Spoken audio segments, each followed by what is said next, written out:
ဒီကောင်မလေးမှာမိုက်ဝက်လောက်ရှိတဲ့လှပတဲ့စပင်တွေရှိပါတယ်သူကသူ့စပင်တွေနဲ့ဒီလူကိုကလတ်ထိုင်မှာချီနှောင်ထားပြီး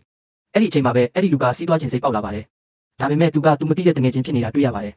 သူကသူမရဲ့စပင်ရှည်ကြီးတွေကိုအပြင်ဘက်ကိုပစ်ချလိုက်ပြီးရုံးကန်ပြီးရုံးထွက်ဖို့အသုံးပြုခဲ့ပါတယ်ဒါကသူမအတွက်ပထမဆုံးအကြိမ်အပြင်ထွက်ဖူးခြင်းပါပဲ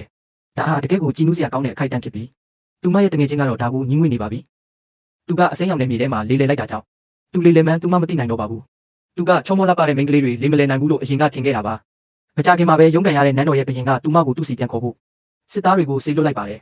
သူမကစပင်ကိုဆွဲကင်ပြီးတစ်သားနဲ့ချီလိုက်ပါတယ်သူကတဲကန်နာရတောင်ရဲ့အခြားတစ်ဖက်ကိုရောက်သွားပါတယ်သူမကသူမရဲ့ရေးစားကိုစပင်တွေနဲ့လှမ်းဆွဲလိုက်ပါတယ်သူတို့အောင်မြင်သွားခဲ့ပါတယ်ရေကာတာကိုဖွင့်လိုက်တဲ့အတွက်ရေတွေအားလုံးကကောင်မလေးစီကိုစီးဆင်းလာပါတယ်သူတို့ကူထဲကိုဝင်သွားပြီးအပေါ်ကိုတက်သွားကြပါတယ်ရေတွေကကောင်မလေးနဲ့ကောင်လေးစီကိုအထိရောက်လာပါတယ်ဒါပေမဲ့မကြခင်မှာပဲသူမရဲ့မော်ဆန်တဲ့စပင်တွေက